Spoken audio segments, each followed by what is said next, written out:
السلام ناظرین، programme public affair میں خوش آمدید۔ پاکستان کی سیاست کے حوالے سے بات کی جائے تو پاکستان میں آج کل جو سیاست ہے وہ صرف اور صرف سینٹ کے الیکشن کے اوپر فوکس ہے۔ اگر پاکستان کے عوام کے حوالے سے بات کی جائے تو تمام جماعتوں کا فوکس صرف اور صرف سینٹ کے الیکشن کا، نہ کہ مہنگائی یا جو بے روزگاری اس حوالے سے ہے۔ جتنی بھی جماعتیں ہیں ان کا صرف ایک ہی فوکس ہے کہ سینٹ کے الیکشن میں ان کی سیٹیں جو ہیں نا وہ جیتی جائیں۔ پاکستان کے اندر جتنی بھی جماعتیں ہیں انہوں نے اتحاد کر لیا ہے۔ KPK کے اندر جماعت اسلام نے بھی اتحاد کر لیا ہے، باقی دیگر جماعتوں نے بھی اتحاد کر لیا۔ جبکہ پنجاب کے حوالے سے بات کریں تو پنجاب میں نون لیگ جو ایک اور PTI ایک دوسرے کے مخالف ہیں، انہوں نے بھی اتحاد کر کے سیٹیں ایک دوسرے کے ساتھ جو ہے نا وہ اپنے نمائندگان بٹھا کر اور وہاں پر بھی جو ہے نا وہ جو ٹیکنوکریٹ کی سیٹیں تھیں وہ حاصل کر لی ہے۔ اس کے علاوہ ہم آج کے پروگرام میں بات کریں گے پاکستان کی خارجہ پالیسی، سپریم کورٹ کی جو سینٹ کے الیکشن کے حوالے سے رائے آئی ہے اس حوالے سے ہمارے ساتھ بات کرنے کے لیے موجود ہیں قرار حسین بیڈانی صاحب، اور ہمیں جوائن کریں گے فیاض راجہ صاحب، سینئر تجزیہ نگار ہیں۔ قرار، آپ مجھے یہ بتائیں کہ سپریم کورٹ کی رائے آ گئی ہے اور انہوں نے کہا ہے کہ جو الیکشن ہیں وہ جو آئین کے مطابق جو پرانے طریقے سے ہو رہے ہیں وہی ہوں گے، اور الیکشن کمیشن نے بھی اپنی رائے دی کیونکہ ہمارے پاس وقت کم ہے اور الیکشن وہ پرانے طریقے سے ہوں گے۔ اس حوالے سے آپ کیا کہیں گے؟ جی بالکل شہزاد، جیسا کہ آپ نے پوچھا کہ سپریم کورٹ نے رائے دی، انہوں نے دینے بھی رائے تھی ججز صاحبان نے، کیونکہ یہ گورنمنٹ کو چاہیے تھا کہ بجائے وہ سپریم کورٹ جانے کے، یہ پارلیمان کا کام ہوتا ہے کہ قانون سازی کرے یا اصلاحات لائے، اور سپریم کورٹ فالو کرتی ہے آئین کو۔ اب وہ یہ سپریم کورٹ میں چلے گئے، انہیں چاہیے تھا کہ یہ اپوزیشن کی جماعتوں کے ساتھ مل بیٹھ کے کام کرتے۔ پہلے تو انہوں نے ایک مووی ریلیز کر دی اور مووی میں سارے جو شاہکار تھے وہ بھی تحریک انصاف کے نظر آ رہے تھے، تو انہوں نے بڑا غلط کیا اور عدالت میں جا کے میرے خیال میں وقت ضائع کیا، اور عدالت نے صرف رائے دی ہے، اور یہ الیکشن کمیشن کا کام ہے کہ وہ رائے کو فالو کرے یا نہ کرے، کیونکہ دیکھیں پہلے قانون موجود ہے، آئین موجود ہے اور الیکشن قوانین بھی موجود ہیں، تو وہ انہی قوانین کے مطابق الیکشن ہوتا تھا، کوئی نئی بات نہیں ہے۔ ٹھیک ہے، رائے تو دے دی ججز صاحبان نے کہ آپ جو ہے نا آئین اور قانون کے مطابق جو ہے نا الیکشن کرائیں۔ اب میں یہاں پہ ایک سوال پوچھنا چاہتا ہوں کہ جو پہلے الیکشن ہوئے ہیں سینٹ کے، کیا وہ غیر قانونی تھے، غیر آئینی تھے؟ وہ بھی وہی آئین کے مطابق تھے جو پارلیمان نے بنایا تھا، اور الیکشن کمشنر ایک نقطہ نہ تو نیچے ہٹ سکتا ہے اور نہ ہی رائے کے بعد اپنا جو پرانا طریقہ کار ہے اس کو تبدیل کر سکتا ہے۔ یہ پارلیمنٹ کا کام ہے کہ قانون سازی کرے اور نیا قانون لے کے آئے، اور اس نئے قانون کے مطابق جو ہے نا چیف الیکشن کمشنر الیکشن کرا سکتا ہے۔ تو میرے خیال میں یہ حکومت نے سپریم کورٹ میں جا کر سپریم کورٹ کا بھی وقت ضائع کیا، اپنا بھی وقت ضائع کیا۔ ابھی الیکشن کمشنر نے آج اجلاس بلایا تھا، انہوں نے کہا ہمارے پاس تو وقت ہی نہیں ہے، ہم اس رائے کو بعد میں دیکھیں گے، اور الیکشن جو ہے نا پرانے طریقہ کار کے مطابق۔ بالکل ٹھیک۔ آپ جس طرح دیکھتے ہیں اسلام آباد کی اگر سیٹ کے حوالے سے ہم بات کریں تو اسلام آباد کی جو سیٹ ہے وہ بڑی اہم دیکھی جا رہی ہے۔ اگر وہ اسلام آباد کی جو سیٹ اگر گورنمنٹ جیتے تو ہو سکتا ہے کہ عدم اعتماد کی تحریک بھی لائی جا سکتی ہے، وزیر اعظم کو اپنے جو ہے نا ووٹ آف کانفیڈنس لینا پڑتا ہے، اور اس میں جو مد مقابلے ہیں سید یوسف رضا گیلانی صاحب سابق وزیر اعظم بھی ہیں، ان کے اپنے تعلقات بھی ہیں، PDM کے اتحادی بھی ہیں، اور اس کے ساتھ ساتھ جو حکومت کا جو پلڑا ہے اور جو اپوزیشن کا پلڑا ہے، اس میں دیکھتے ہیں کہ کس کا پلڑا زیادہ بھاری ہے؟ جی بالکل، جیسا کہ آپ کہہ رہے تھے کہ یوسف رضا گیلانی ایک منجھے ہوئے سیاستدان ہے، وہ سابق وزیر اعظم ہیں۔ پہلے تو وہ ایگری نہیں ہو رہے تھے، خبر آئی تھی کہ انہوں نے معذرت کر لیا، وہ کہہ رہے ہیں کہ وہ سینٹ کا انتخاب نہیں لڑیں گے۔ صاف ظاہر ہے وہ سابق وزیر اعظم ہے، وہ سینیٹر بن کے کیا ان کو ملے گا، کچھ بھی نہیں ملنے والا تھا۔ تو پھر ان کو یقین دہانی کرائی گئی کہ ہم آپ کو سینیٹ کے الیکشن میں جتوائیں گے، اور صرف جتوائیں گے نہیں بلکہ آپ کو چیئرمین سینٹ بھی منتخب کرائیں گے۔ تو ان کو مکمل یقین دہانی کہیں نہ کہیں سے ملی ہے، چاہے وہ PTM ہو یا اپوزیشن کی دوسری جماعتیں ہوں۔ آپ دیکھ رہے ہیں کہ آصف علی زرداری صاحب نے ڈیرے ڈال لیے ہیں، اور لگ یہی رہا ہے کہ یوسف رضا گیلانی کا آج کا جو الیکشن کمشنر کا جو بیان ہے کہ الیکشن پرانے طریقہ کار کے مطابق ہوگا، تو گیلانی صاحب کا پلڑا بھاری ہے، کیونکہ ان کے اپنے بھی تعلقات ہیں، اور میرے ایسے بھی اراکین پارلیمنٹ سے رابطے ہوئے ہیں، وہ فون پہ بات ہی نہیں کرنا چاہتے کیونکہ گیلانی صاحب کے ساتھ اس کے اچھے تعلقات ہیں، اور اگر گیلانی صاحب جیت جاتے تو یہ کوئی نئی بات نہیں ہوگی، اس سے حکومت نہیں جانے والی، بلکہ یہ ان کا اپنا تعلق تھا، کیونکہ وہ کئی مرتبہ قومی اسمبلی آ چکے ہیں، منتخب MNA رہے ہیں، سابق وزیر اعظم اسپیکر ہیں، تو وہ جیت سکتے ہیں۔ اور جو حفیظ شیخ صاحب ہیں ان کو ٹھیک ہے حکومت کا ساتھ ہے، ہو سکتا ہے وہ بھی جیت جائے، لیکن وہ یوسف رضا گیلانی کے پلڑے کے مطابق ان کا وزن نہیں ہے۔ حکومت کے اگر اتحادی کے حوالے سے بات کریں تو وہ بھی کچھ ناراض نظر آ رہے ہیں، اور اس کے ساتھ ساتھ جو اراکین اسمبلی ہیں وہ بھی حکومت سے ناراض ہیں، پی ٹی آئی کے اراکین بھی ناراض ہیں. تو اس حوالے سے کیا سمجھتے ہیں کہ جس طرح خفیہ رائے شماری کے ساتھ سینٹ کے الیکشن ہو رہے ہیں، کیا کپتان کو کوئی سرپرائز ملنے جا رہا؟ جی بالکل. ایک تو میں آپ کی بات کو آگے بڑھاؤں گا کہ اراکین پارلیمنٹ کی قسمت کھل گئی ہے، جن کی 2 سال 1.5 سال سے وزیر اعظم صاحب کے ساتھ ملاقات نہیں ہو رہی تھی. ان کا فوٹو سیشن ہو گیا، وزیر اعظم نے اپنے دروازے کھول رکھے ہیں. اور جیسا کہ آج آپ نے دیکھا سندھ اسمبلی میں جو کھاڑا لگایا ہے، بالکل میچورٹی تو ہے نہیں. جو حکومتی رہنما ہیں سندھ اسمبلی میں، آپ نے دیکھا کہ جو اختلاف رکھتے تھے حکومت سے، تو ان کے ساتھ ان کی ہاتھا پائی ہوئی. وہاں سندھ اسمبلی میں شیشے ٹوٹ گئے، پیپلز پارٹی والے بیچ میں پڑے چھڑانے لگے، ان کو بھی مکے لگ گئے. ہم ویڈیو دیکھ رہے تھے. تو بڑا مشکل ہے حکومت کے لیے یہ سینٹ کا الیکشن. تو عمران خان کو چاہیے کہ وہ اپنے جو منتخب اراکین پارلیمنٹ ہے، بجائے وہ جو اپنے انہوں نے بندے چن چن کے فارغ سے بلا کے اپنے معاون خصوصی بنائے، اور منتخب اراکین کو ساتھ لے کے چلیں. تو یہ جو سینٹ کا الیکشن ہے یہ بڑا ٹف ہے عمران خان کے لیے. عمران خان بھی محسوس کر رہے ہیں. تو عمران خان کو ون مین شو کے فیصلے نہیں کرنے چاہیے. تو بڑا مشکل ہے یہ سینٹ کا الیکشن حکومت. صحیح ہے. ابھی ہمیں جوائن کیا ہے فیاض راجہ صاحب. ایک تو میں آپ کو شکر ادا کرتا ہوں کہ آپ نے ہمیں پروگرام میں شرکت کی. میں سب سے پہلے آپ کے فیاض راجہ کی طرف ہوں گا. فیاض راجہ صاحب آپ مجھے یہ بتائیں کہ جو اگر پاکستان کی خارجہ پالیسی کے حوالے سے بات کریں تو عمران خان کی ہمیشہ جو پالیسی رہی ہے کہ جی ہمارے جو باقی دیگر ہمسائے ممالک ہیں اور پورے دنیا میں جتنے بھی ممالک ہیں ان کے ساتھ جو پالیسی ہے اس کو بڑھایا جائے اور ان کے ساتھ باہمی تعلقات کو جو ہے نا انکریز کیا جائے. اگر ہم پاک چین دوستی کی بات کریں یا پاک ترکی کی دوستی کریں وہ بھی بڑھ رہی ہے. اور جس طرح پاکستان کے وزیر اعظم کا سری لنکا کا دورہ ہے اس کو آپ کس طرح دیکھ رہے ہیں؟ کیا آنے والے دنوں میں پاک چین دوستی یا پاک ترک دوستی کے اوپر جس طرح جو بائیڈن آیا اس کے حوالے کوئی فرق تو نہیں پڑے گا؟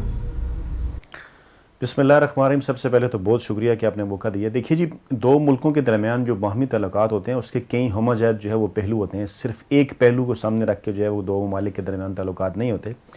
خطے کی جو صورتحال ہوتی ہے وہ بھی اس کے اندر شامل ہوتی ہے.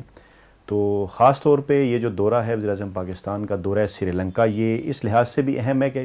پاکستانی عوام کے ذہن میں شاید اگر غور کیا جائے تو سری لنکا کا سن کے ایک تو ان کی کرکٹ ٹیم ذہن میں آتی ہے، اور دوسری جو ہے وہ تامل چھاپا مار اس قسم کی خبریں 80s اور 90s میں جو ہے وہ ایسے لوگ جس وقت جو 50 اور 60 کی ایج کے قریب ہیں وہ شاید سنا کرتے تھے، اور پھر وہاں پہ جو بھارت کی مداخلت تھی اور اس حوالے سے اس قسم کی چیزیں جو ہیں وہ چلا کرتی تھی. تو یہ جو دورہ ہے اس کے کئی جو ہے وہ پہلو ہیں. ایک پہلو تو یہی ہے کہ خطے کی صورتحال اور خاص طور کے اوپر جو انڈیا ہے وہ اس دورے کو اس طرح سے دیکھ رہا ہے کہ شاید پاکستان کے اس دورے کے ذریعے چین جو ہے وہ سری لنکا کے اندر اپنا کوئی اثر و رسوخ جو ہے وہ بڑھانا چاہتا ہے. کیونکہ اس سے پہلے ہم نے اس خطے کی صورتحال کے حوالے سے دیکھا کہ سری لنکا کے اکثر معاملات میں جو ہے وہ بھارت کی جانب سے جو مداخلت ہے وہ سامنے آتی رہی ہے، اور بھارت جو ہے وہ ایک قسم کا اس خطے کا ٹھیکیدار بننا چاہتا ہے اور تمام جو ممالک ہیں ان کی جو اندرونی صورتحال ہے اس کے اوپر وہ نظر رکھتا ہے، اور پھر جو ہے وہ وقتاً فوقتاً ایسی چیزوں سے جو ہے وہ فائدہ بھی اٹھاتا ہے اپنے کردار کو بڑھانے کے لیے. تو ایک تو معاملہ یہ ہے، اور دوسرا معاملہ یہ ہے کہ خاص طور پہ کووڈ جب دنیا میں آیا تھا تو سری لنکا میں کچھ اس قسم کی اطلاعات یا اس قسم کے واقعات جو ہے وہ سامنے آئے تھے، کیونکہ سری لنکا میں کووڈ سے جو لوگ ہلاک ہو رہے تھے ان کو وہاں پہ جلایا جا رہا تھا. تو مسلمانوں کو اس بات کے اوپر جو ہے وہ کچھ تحفظات تھے. تو اس حوالے سے انہوں نے حکومت پاکستان سے بھی رابطہ کیا تھا اور دیگر اسلامی ممالک سے بھی، اور وہاں پر کچھ مسلمان پارلیمنٹیرینز بھی ہیں اور مسلمانوں کی وہاں پہ تنظیمیں بھی ہیں. اور پاکستان کے لیے یہ بات جو ہے بڑے فخر کی ہونی چاہیے کہ پوری دنیا میں اگر مسلمانوں کے ایشوز کے حوالے سے اگر کسی سے کوئی رابطہ کیا گیا تو پاکستان ان ممالک میں شامل تھا. اور خاص طور پہ پاکستان کی جو موجودہ قیادت ہے، خاص طور پہ وزیر اعظم عمران خان، اس سے پہلے بھی وہ کئی عالمی فورم پہ مسلم امت کو جو درپیش مسائل ہیں اس کے اوپر بات کر چکے ہیں. تو اس لحاظ سے یہ دورہ خاصی اہمیت کا حامل ہے، اور جیسا کہ یہ نظر آ بھی رہا ہے انڈین اخبارات جو ہیں اس حوالے سے نیگیٹو رپورٹنگ کر رہے ہیں، لیکن پاکستانی وزیر اعظم کو جو ہے وہ وہاں پر اچھے طریقے سے ویلکم کیا گیا اور ایک اچھا فیڈ بیک جو ہے اس دورے کا آ رہا ہے. تو یقیناً اس دورے کے بعد یہ لگتا ہے کہ پاکستان جو ہے وہ خطے میں ایک میجر جو ہے وہ کردار اپنا ادا کرنے کی پوزیشن میں ہوگا. جہاں تک جو ہے وہ آپ نے بات کی کہ پاکستان اور چین اور پاکستان اور ترکی کے تعلقات کے حوالے سے، تو اس کی پوری ایک تاریخ ہے. لیکن بھٹو دور کے اندر تو ہم یہ دیکھتے ہیں کہ پاکستان کی جو خارجہ پالیسی تھی کسی حد تک جو ہے وہ متوازن اور مدلل جو ہے وہ رہی ہے. تمام تک جتنے بھی جو اس خطے کے اسٹیک ہولڈرز ہیں ان کے ساتھ جو ہے وہ باہمی جو تعلقات تھے وہ باہمی مفادات کے اوپر مبنی تھے. لیکن اس کے بعد پھر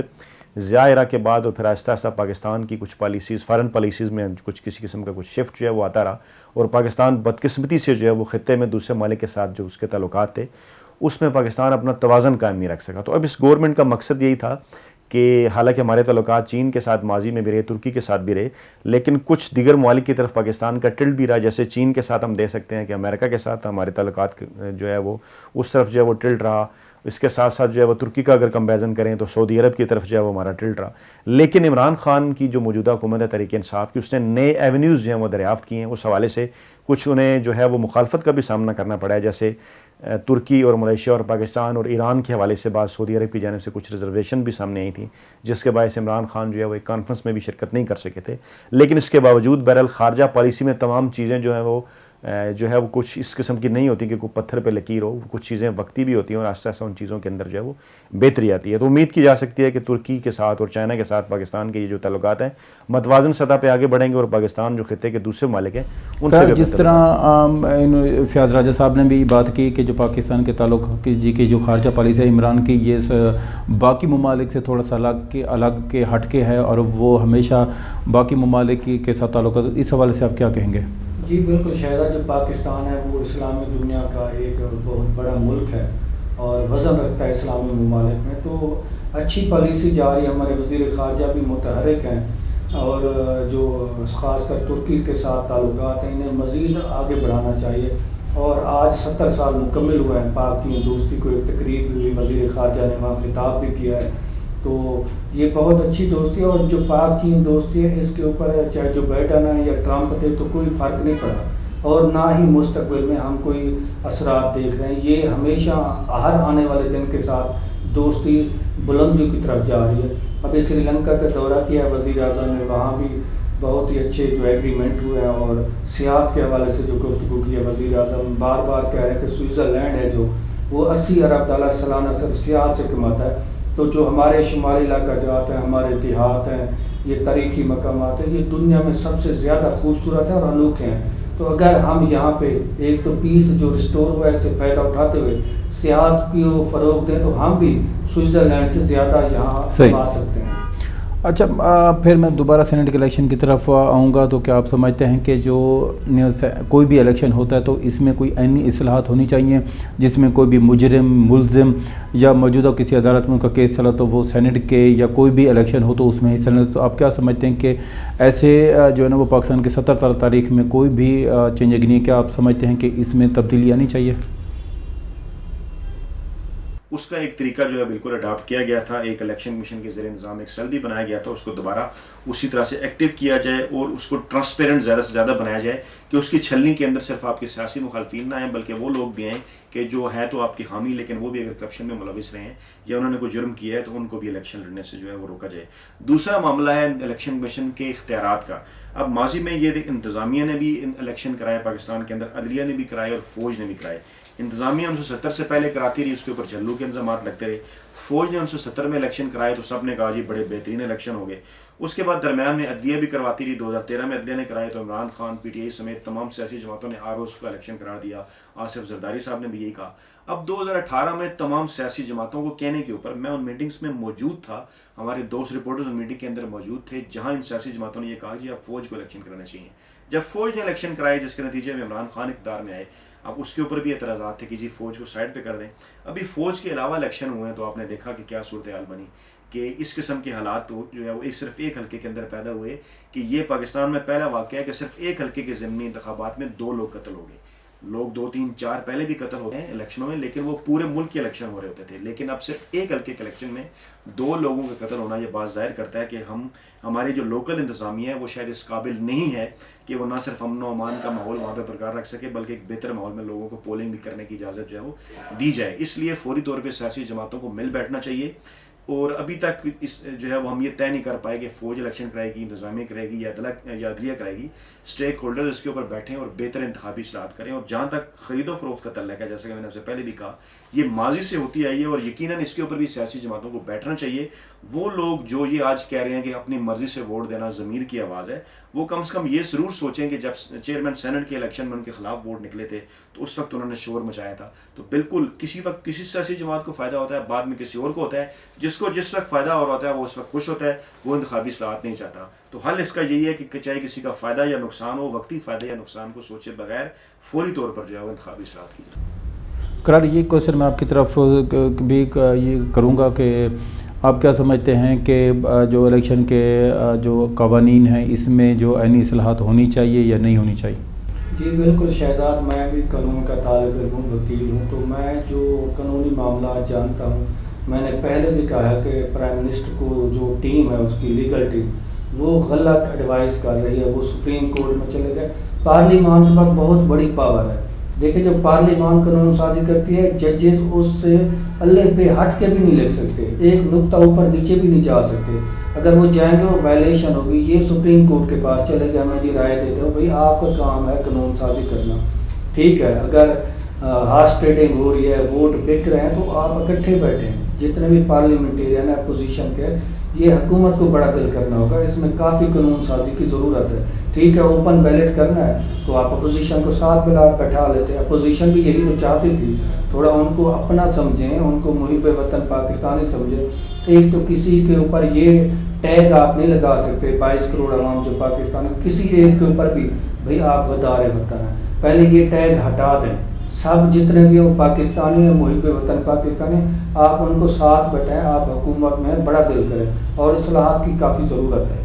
بالکل ٹھیک ہے۔ اچھا مجھے آخر میں آپ ان شارٹ یہ بتائیں، کیا حکومت سینٹ کے اندر اپنے جو ہے نا وہ اکثریت حاصل کر پائے گی یا نہیں؟ جی مجھے تو لگ رہا ہے حکومت صادر حکومت ہی ہوتی ہے اور پلڑا بھاری ہے، اور وہ اپنے جو اراکین ہیں وہ اپنے جتوا کے وہ چیئرمین سینٹ بھی میرے خیال میں لگ رہا ہے مستقبل میں اپنا ہی بنائیں گے پی ٹی اے۔ یہی کویشچن میں فیاض راجہ صاحب آپ سے پوچھوں گا، کیا حکومت سینٹ انتخابات میں اپنی اکثریت حاصل کر پائے گی؟ دیکھیے جی، یہ اس کا ایک بڑا سمپل اور سادہ سا فارمولہ ہے کہ اگر تو اوپن الیکشن ہوتے ہیں تو پھر تو بڑی صاف اور واضح سی بات ہے، کیونکہ اسی تناسب سے نشستیں سامنے آئیں گی جو ہے جس تناسب سے ان کی بنتی ہیں، اور اس تناسب سے جو ہے وہ تقریباً جو پاکستان تحریک انصاف اور ان کے جو اتحادی ہیں وہ 46 کے قریب نشستیں حاصل کریں گے، ٹوٹل ملا کے جو پرانے نشستیں ہیں وہ بھی، اپوزیشن کے پاس 50 نشستیں ہوں گی، اور 4 نشستیں جو ہیں وہ آزاد امیدواروں کے پاس ہوں گی، یعنی آزاد امیدوار عام طور پہ حکومت کا حصہ سمجھے جاتے ہیں، تو 50-50 معاملہ رہے گا۔ لیکن اگر خفیہ الیکشن ہوتے ہیں تو اس حوالے سے دونوں حکومتی دھڑا بھی اور اپوزیشن دھڑا بھی اپنے دعوے کرتے نظر آ رہے ہیں۔ میرا ذاتی نقطہ نظر یہ ہے کہ اگر خفیہ الیکشن ہو گئے تو آج اپوزیشن جو کہ خفیہ الیکشن کرانے کے حوالے سے خوش ہے، اوپن نہیں ہونے دے رہی، شاید میرے خیال میں اب خفیہ الیکشن کے نتیجے میں اپوزیشن کو نقصان ہوگا اور ان کی کوئی 1-2 نشستیں جو ہیں وہ کم ہو سکتی ہیں۔ میں اپنے دونوں پیرنٹس کا شکریہ ادا کرتا ہوں کہ انہوں نے پروگرام میں شرکت کی۔ پاکستان کی خوش نصیبی دیکھی جائے یا بد نصیبی دیکھی جائے تو پاکستان کے سینٹ کے انتخابات ہوں یا بلدیاتی انتخابات ہوں یا جو ہمارے عام انتخابات ہوتے ہیں وہ ہوں، تو ان میں زیادہ تر جو سیٹیں ہوتی ہیں ایک تو وہ ان لوگوں کو دی جاتی ہیں جو وڈیرے ہوں، سردار ہوں، ان کو دی جاتی ہے، اس کے علاوہ مجرم یا ملزم ہوتے ہیں ان کو دی جاتی ہے۔ اگر سینٹ کے حوالے سے بات کریں تو ہمارے یوسف رضا گیلانی ایک کیس کے اندر مجرم بھی رہے ہیں اور 2 کیسز کے اندر ملزم بھی ہیں، ان کو پھر بھی سینٹ کے حوالے سے جو اہم سیٹ اسلام آباد کی دی گئی ہے، اور اس کے ساتھ ساتھ پاکستان کے جو باقی صوبے ہیں ان کے اندر بھی یہی صورتحال ہے۔ انشاءاللہ تعالیٰ پاکستان ترقی کرے گا۔ بہت شکریہ، اللہ حافظ۔